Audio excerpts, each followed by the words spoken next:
ये मंत्र नमोकारा है जीतना प्यारा, है जीतना प्यारा। जिसने भी जाप किया भव से पार उतारा।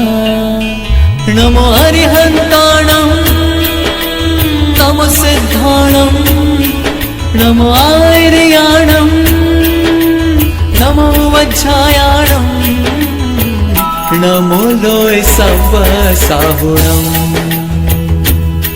ये मंत्र नमोकारा है जीतना प्यारा। जिसने भी जाप किया भव से पार। जबले कजारा श्री आदिनाथ भगवान की परम पूजा आचार्य गुरुवर श्री मानुतुंग मुनि महाराज की परम पूजा आचार्य गुरुवर श्री विराग सागर जी गुरुदेव की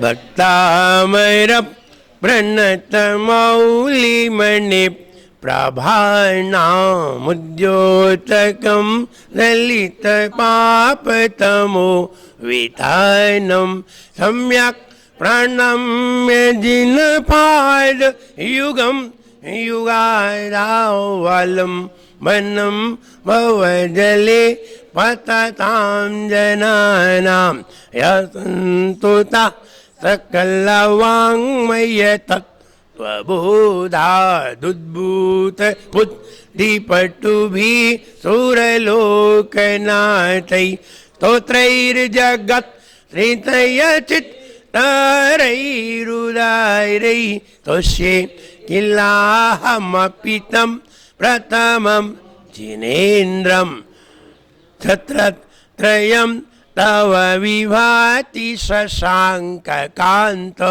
मुच्चैः स्थितं स्थगितभानुकर प्रतापं मुक्ताफल प्रकरजाल विवृद्धशोभं प्रख्यापयत् त्रिजगतः परमेश्वरत्वं प्रख्यापयत् त्रिजगतः परमेश्वरत्वं। 31 छंद हो चुके थे, आज 32वां छंद देखते हैं। बहुत विशेष छंद है, इसकी जाप का बहुत विशेष असर है। उस जाप को भी देखेंगे और छंद को भी देखेंगे। गंभीर तार रव पूरित दिग विभागस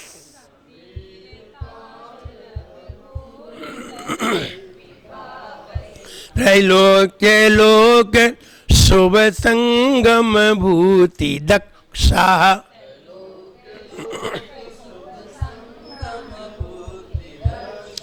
सद्धर्मराज जय घोषण घोष का सन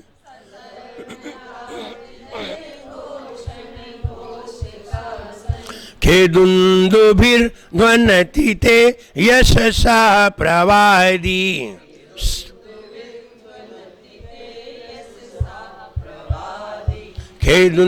खेदुन्दुभिर्ध्वनति ते यशसा प्रवादी।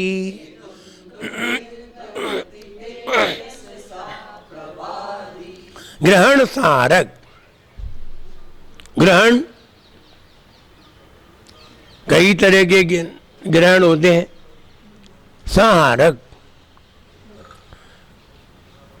चंद्र ग्रहण, सूर्य ग्रहण, अन्य ग्रहों के ग्रहण अपने ऊपर होते हैं। शनि ग्रह, मंगल ग्रह, राहु केतु आदि ये ग्रह, इनके द्वारा हम ग्रसित हो जाते हैं। उसको नाश करने वाला, रोकने वाला, हरण करने वाला संहारक, संहारक। इसकी जाप देखिए। ओम ह्रीम अर्हं नमो अघोर गुण बम्बयारिणं। ओम ह्रीम अर्हं नमो अघोर गुण बम्बयारिणं। वे मुनि महाराज जो विदेह क्षेत्र में विराजमान है, अघोर गुण ब्रह्मचारित्व रिद्धि के धारी हैं। ये रिद्धि जिन मुनि महाराज के पास होती है, वे मुनि महाराज अगर जिस स्थान पे बिठा दिए जाएं तो 12 किलोमीटर की स्थिति में 12 किलोमीटर में कोई भी उपद्रव नहीं होता, न एक्सीडेंट होता है, न कोई बीमारी होती है, न कोई चोरी होती है, न कोई दुर्घटना होती है, न कोई घटना होती है, कुछ नहीं होता, बिल्कुल शांति रहती है। वे मुनि महाराज जहाँ हो, विदेह क्षेत्र में जहाँ भी विराजमान है, इन मुनि राज की ऐसी शक्ति होती है, उस शक्ति के कारण कोई भी वहाँ उपद्रव आदि नहीं होती, एक्सीडेंट तक नहीं होती। बीमारी तो होना बहुत बड़ी बात है। ये मुनिराज, ये इन्हें ना देखना है, ना आशीर्वाद देना है, कुछ नहीं कहना है।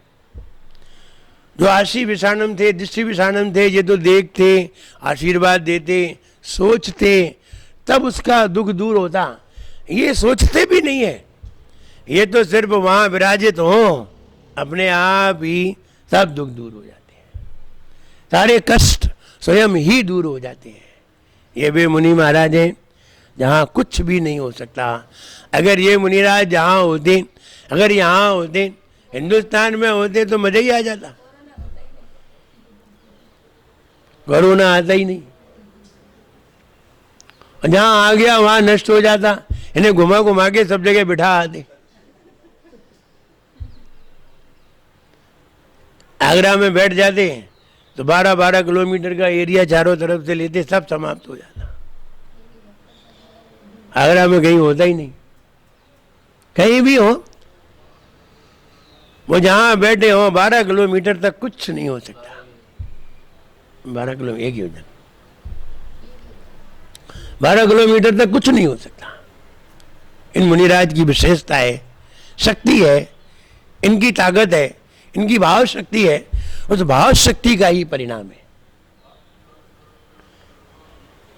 इसलिए वे मुनि महाराज आज यहाँ तो है नहीं, विदेह क्षेत्र में विराजमान है, और विदेह क्षेत्र में विराजमान है वहाँ, इसलिए सारी समृद्धियाँ हैं, कोई बीमारी वहाँ अटैक नहीं कर सकती। ऐसे महाराज 12-12 किलोमीटर पे बहुत सारे इकट्ठे हो जाए, बीमारी कहीं होगी नहीं। विदेह क्षेत्र, विचार करिए, आज यहाँ तीर्थंकर नहीं है, जब यहाँ तीर्थंकर थे तो कितना शानदार माहौल होता होगा।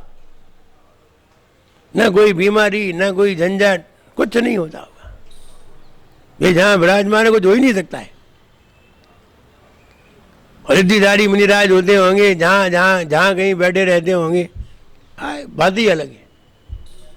क्या माहौल होता होगा, मार काट, चोरी, बीमारी कुछ नहीं, आनंद ही आनंद, शांति ही शांति। तब ये बात कही, वे मुनि महाराज विदेह क्षेत्र में विराजमान है। इन मुनिराज की जाप की विशेषता देखिए। आपकी दुकान को किसी ने बांध दिया है, लोग कहते हैं हमारी दुकान को किसी ने बांध दिया है और हमारी दुकान चलती नहीं है, पहले बहुत चलती थी अब नहीं चलती है, या किसी ने बांध दिया है, रोक दिया है, या घर में किसी ने कोई टोटके कर दिए हैं, या तुम्हारे ऊपर किसी ने टोटके कर दिए हैं, तुम्हें नजर लग गई है, तुम्हारे बच्चे को नजर लग गई है, आदि आदि कुछ भी हो सकता है। ऐसी घटनाएं आपके जीवन में आ जाएं, आपके घर में आ जाएं, आपके परिवार में आ जाएं, आपके मित्रों को आ जाएं, आप दुकान को खोलना सीखिए, आप घर को सुरक्षित करना सीखिए। घर में कोई बाधा फेंके, कोई टोटका करे, कोई हरी मिर्ची फेंक दे, मामे नींबू लगा के, अक्सर फेंकते रहते हैं, सड़क पे पड़े रहते हैं, टोटके कर दे। आखिर इन टोटकों से तुम निजात कैसे पाओगी? तो कहते हैं ये वाली जाप करिए, ओम ह्रीम हरम नमो अघोर गुण ब्रह्मयारिणम। और अगर तुम्हें टोटके को तोड़ना है तो फिर ध्रोम ध्रोम नमा रूम फट स्वाहा, जब सामने वाले के टोटके को तोड़ना होता है तो हरूम फट का प्रयोग किया जाता है, काटना होता है। और अपने को सुरक्षित करना होता है, काटना नहीं होता तो नमः स्वाहा, और तोड़ना होता है तो फट स्वाहा। ये मंत्र में अंतर आते हैं। जिस मंत्र में हरूम फट लिखा होता है वो मंत्र दूसरे को तोड़ने के लिए होता है। हमें सामने वाले का तोड़ना है। सामने वाले ने मेरे ऊपर टोटका किया है, हमें उसको खंडित करना है, तो होगा हरूम फट स्वाहा। उसमें फट का प्रयोग किया जाएगा, फाड़ने के अर्थ में आएगा, इसलिए तोड़ने के अर्थ में आएगा।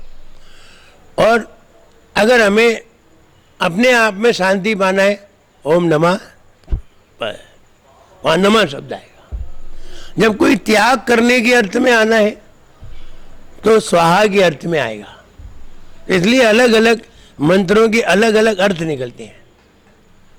तो जहाँ हरूम फट आता है तो ओम रीम हरम नमो अघोर गुण ब्रह्मचारिणम ध्रोम ध्रोम नमः हरूम फट स्वाहा।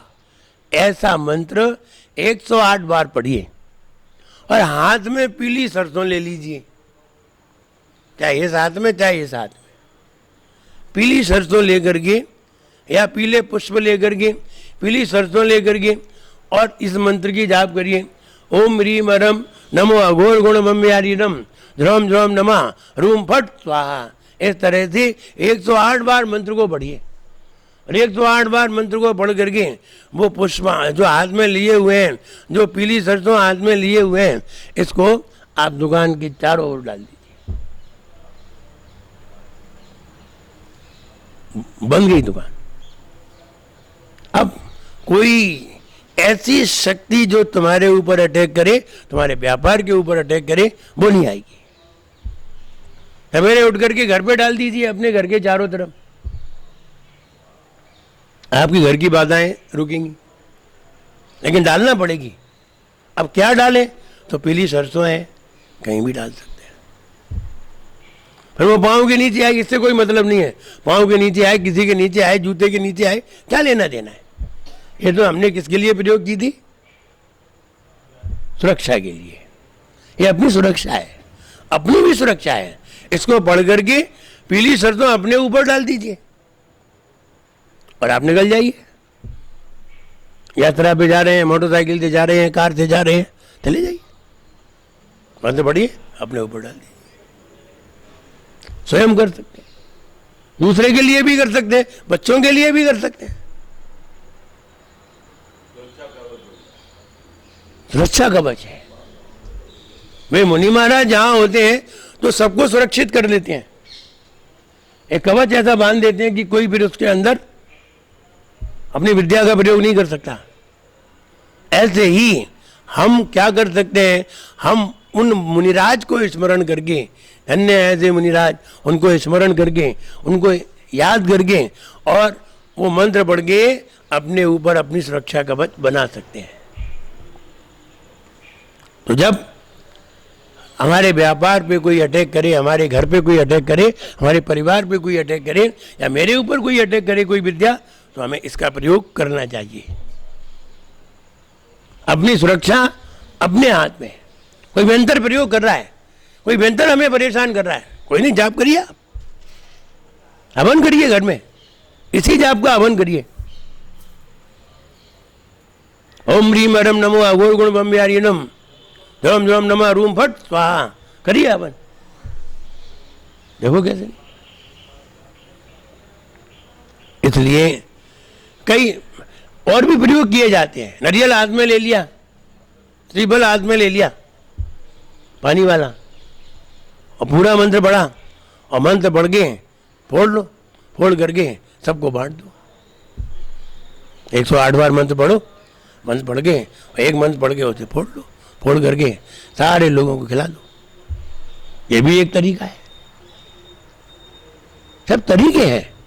तो तरीके हम अपनाएंगे, करेंगे तो होगा।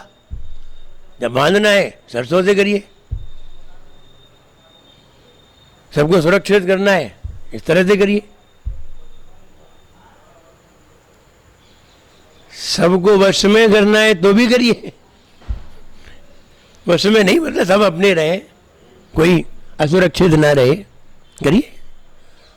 तो इस मंत्र की जाप विशेष है, बहुत ही विशेष जाप है। इसलिए ओम ह्रीम हरम नमो अगुण गुण बम्बे हरिनम झुरम झुरम नमः स्वाहा, हमें असीम शांति प्राप्त होगी, हमारे ऊपर कोई अटैक नहीं कर पाएगा, हमने अपनी सुरक्षा कवच बना लिया, हम बचे रहेंगे। और ये बचाना और बचना हमारा स्वयं फर्ज है, हमारा कर्तव्य है। और हम नहीं बचेंगे तो हमें कौन बचाएगा? हम दवाई से बचें या मंत्र से बचें?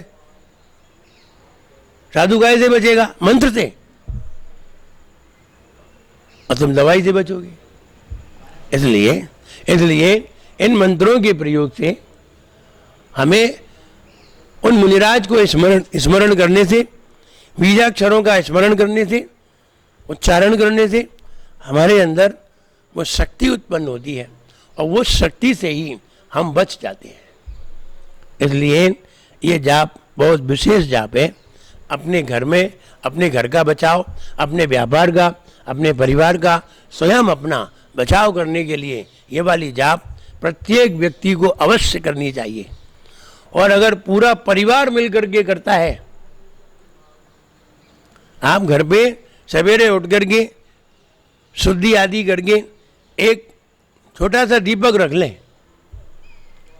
या कोई कटोरा रख लें और उसमें लौंग लेकर के, कपूर लेकर के, लौंग लेकर के उसमें हवन करें और यही मंत्र पढ़ें, आपका घर सुरक्षित रहेगा, सब सुरक्षित रहेंगे।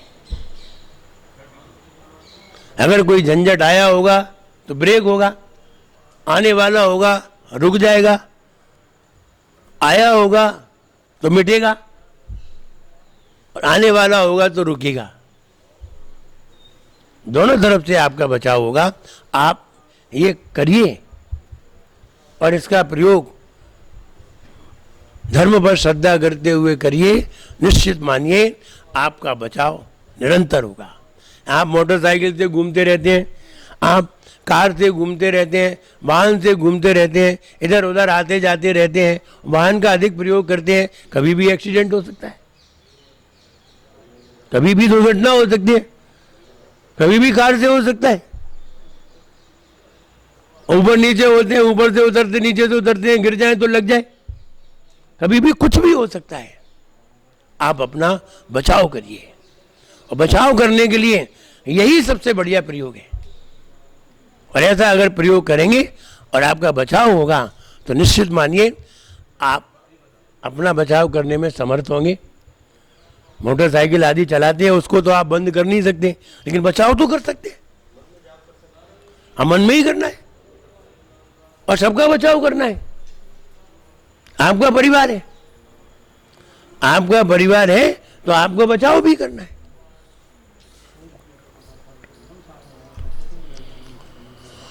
और बचाव करोगे तो बचाव होगा,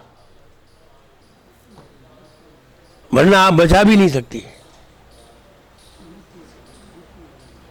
इसलिए बचाइए, बचाना चाहिए।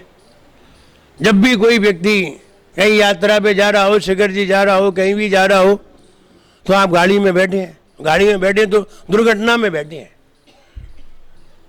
बिल्कुल मृत्यु पर बैठे हैं। कहीं भी रपट सकती है, कहीं भी किसी भी क्षण में, किसी भी सेकंड में गाड़ी घूम सकती है। क्या कर लोगे? कुछ नहीं कर सकती। बस कैसे सुरक्षित है? आप घर से यहां तक आ गए मोटरसाइकिल से, निश्चित मानिए आपका कोई पुण्य का उदय चल रहा है कि वाहन पे बैठ करके और यहां तक आ गए आप सुरक्षित। कहीं पुण्य का उदय तो है, वरना वाहन तो मौत का सामान है, चाहे कार हो, चाहे मोटरसाइकिल हो, चाहे कुछ हो। तो इसकी जाप की जाती है अपने आप को सुरक्षित करने के लिए। स्वयं अपने परिवार को सुरक्षित करने के लिए।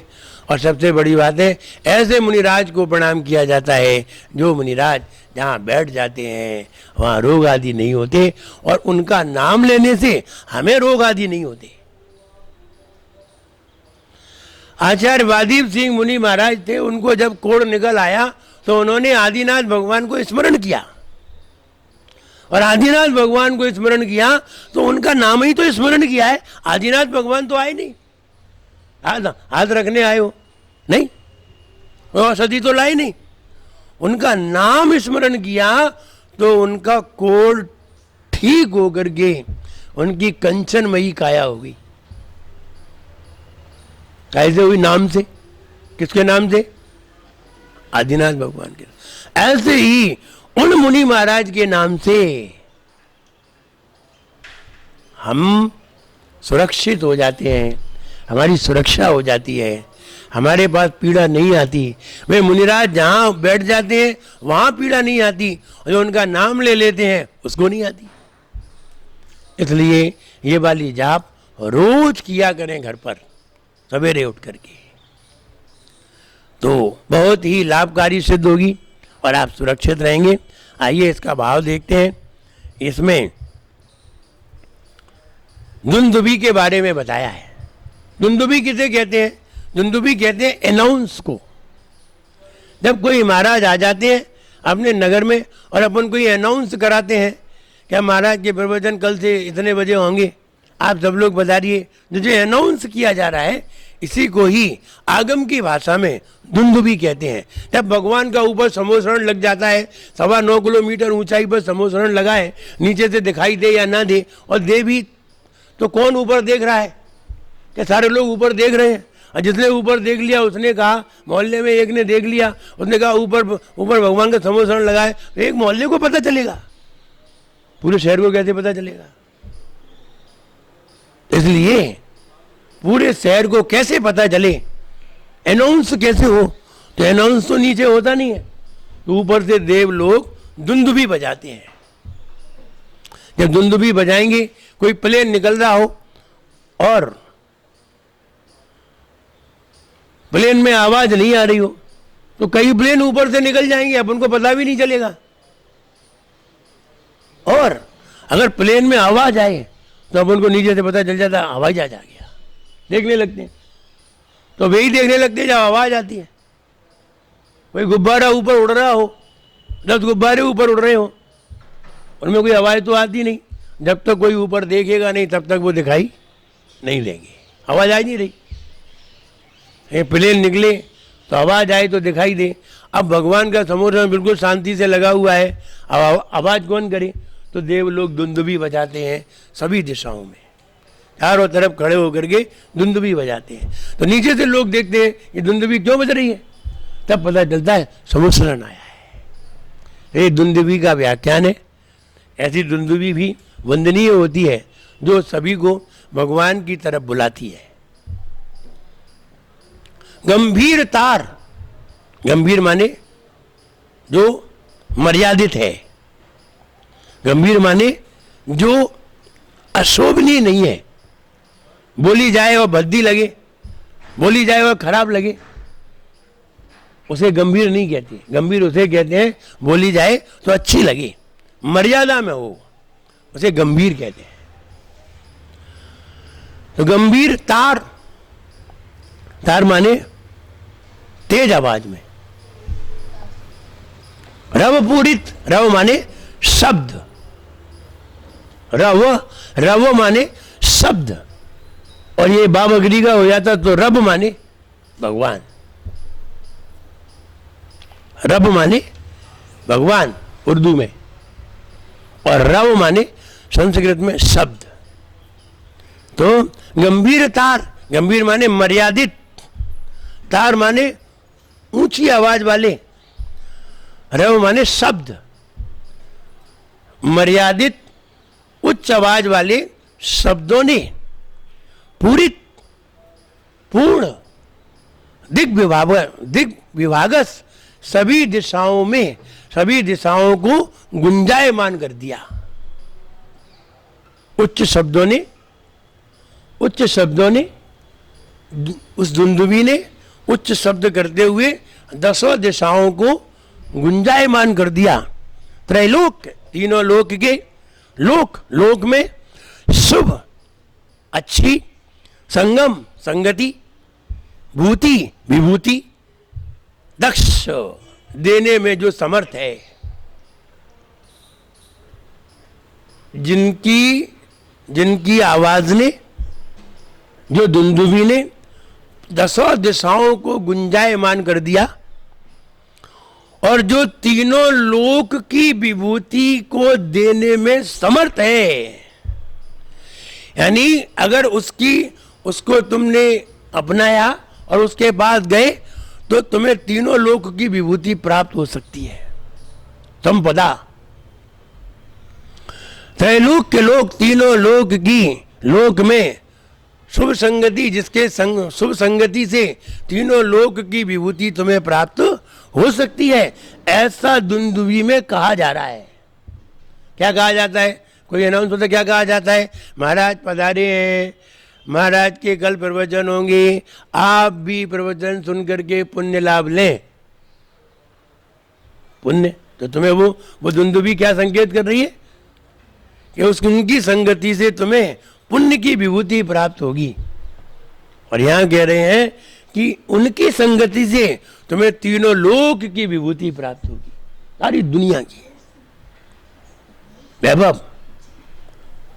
सद्धर्मराज, जो सत धर्मराज, सही धर्म के जो राजा हैं, सत्य धर्म के राजा हैं, ऐसे तीर्थंकर भगवान का जय घोष करती हुई, घोष का सन घोषित होती है, यानी गुंजायमान होती है।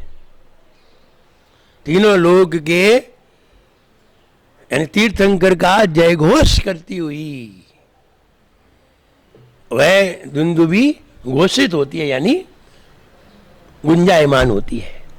होती हुई के माने आकाश, आकाश में दुंदुभी, ऐसी दुंदुभी ध्वनि करती हुई ते आपका यश सहा, यश को बताने वाली, प्रवादी, सब और कोलाहल करती हुई यश को बताने वाली शोभित होती है। दुंदुभी क्या बताती है? आपका यश बताती है। भगवान पधारे हैं, भगवान का समोसरण लगाए, भगवान महावीर आए हैं, भगवान महावीर का समोसरण लगाए, आप सब लोग आइए और वहाँ की विभूति को प्राप्त करिए, उनकी संगति प्राप्त करके पुण्य लाभ लीजिए और तीनों लोक की विभूति को प्राप्त करिए। ऐसा दुंदुभी का कथन है, जिसको अपन अपनी भाषा में अनाउंस कहते हैं। दुंदुभी को अनाउंस और दुंदुभी को अनाउंस और दिव्य ध्वनि को प्रवचन कहते हैं। दिव्य ध्वनि में भगवान की वाणी गिरती है और दुंदुभी में देव लोग अनाउंस कर रहे हैं, आजा सब लोग। तो देखिए चित्र में है कि ऊपर से अनाउंस कर रहे हैं और नीचे से लोग सुन रहे हैं, तो वे दौड़ बोल के आ जाओ भगवान आ गए। ऐसा चित्र में दिखाया जा रहा है।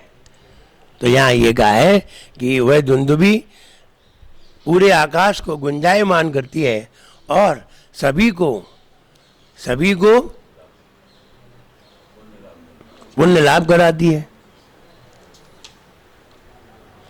तो यहाँ ये सारे रोग आदि भी दूर हो और भगवान की विभूति से हम साक्षात हो, अनुभव करें और देख करके बहुमान करें, तो निश्चित हम इस छंद के भाव को समझ सकते हैं।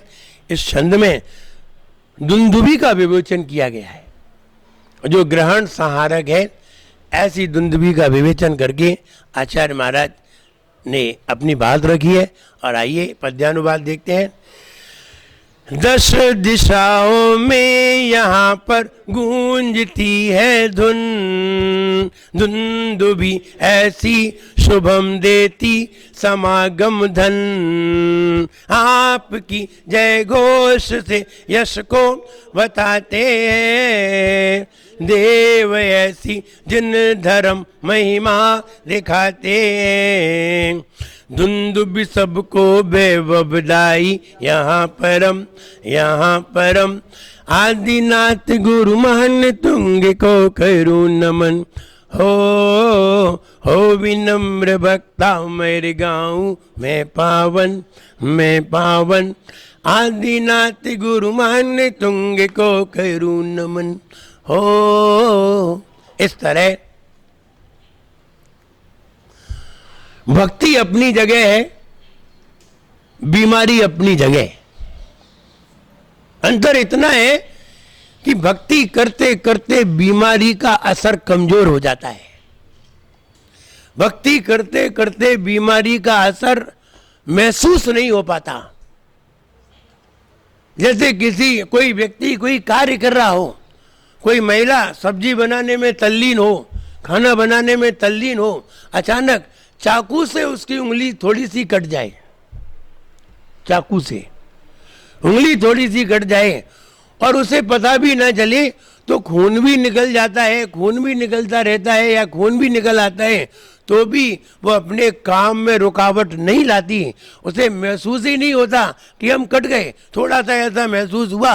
बाद में जब खून देखा तब पता चला अरे मेरी उंगली कट गई थी, तो दर्द होने लगा। और कटी तो आधा घंटा पहले थी, तब से दर्द नहीं हो रहा था, अब देख करके दर्द होने लगा। ऐसे ही जब टोडरमल थे तो टोडरमल जब कर्मकांड कोई टीका लिख रहे थे तो उनकी माँ ने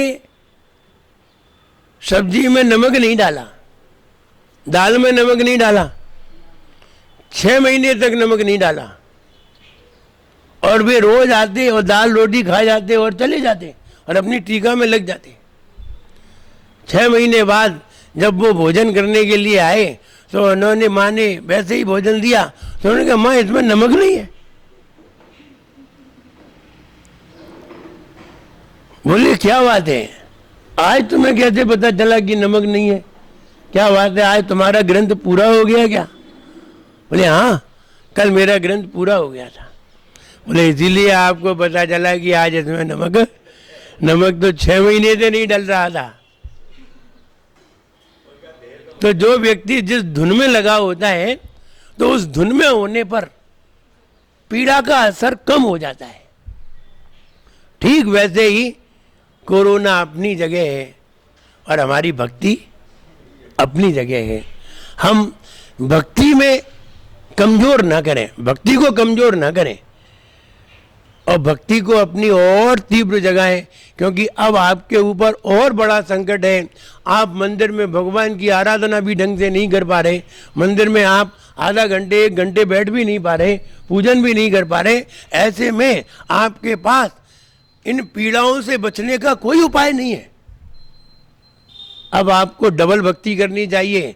अभी मंदिर में आते थे आधा घंटे भक्ति करते थे, घर पे बैठ करके 1 घंटे भक्ति करनी चाहिए, क्योंकि मंदिर में आकर के आधा घंटे में जितना मन लग सकता था उतना घर में 2 घंटे करोगे तब लग पाएगा। घर में बैठ करके न जाने किस किस की याद आती रहेगी, घर में बैठ करके न जाने क्या क्या बातें याद आती रहेंगी। ये काम करना है, ये काम करना है, ऐसा करना है, जल्दी कर लें, इधर उधर देखते रहोगे। लेकिन मंदिर में तो ये सारी चीज़ें भूल जाते थे, मंदिर में मन जल्दी लग जाता था, घर में मन देर में लगेगा। इसलिए मंदिर में आधा घंटे अगर पूजन करते थे तो घर पे कम से कम 1 घंटे पूजन करना। भक्तामर आदि को पढ़ना, जाप आदि करना, यही अपने लिए एक बचाव का साधन है। इसी से हम बच सकते हैं। इसलिए हम भक्ति अपनी जगह है और बीमारी अपनी जगह। कोई नहीं चाहता हमें बीमारी लगे और हम भी नहीं चाहते कि किसी को भी बीमारी लगे। आप स्वस्थ रहिए, प्रशस्त रहिए, भक्तामर का पाठ करते रहिए, जाप करते रहिए और ओम ह्रीम अरम नमो अघोर गुण बम्बयारिणम ध्रोम ध्रोम नमः ह्रूम फट स्वाहा, इसकी जाप करते हुए आप अपने आप को सुरक्षित रखिए, अपने परिवार को सुरक्षित रखिए, अपने घर को सुरक्षित रखिए, अपने व्यापार को सुरक्षित रखिए और व्यापार को सुरक्षित रखते हुए प्रसन्न रहिए। यही इस भक्तामर को पढ़ने का सार है। और स्वस्थ रहिए। जय बोलिए परम पूज्य आचार्य गुरुवर श्री विराट सागर जी गुरुदेव की जय।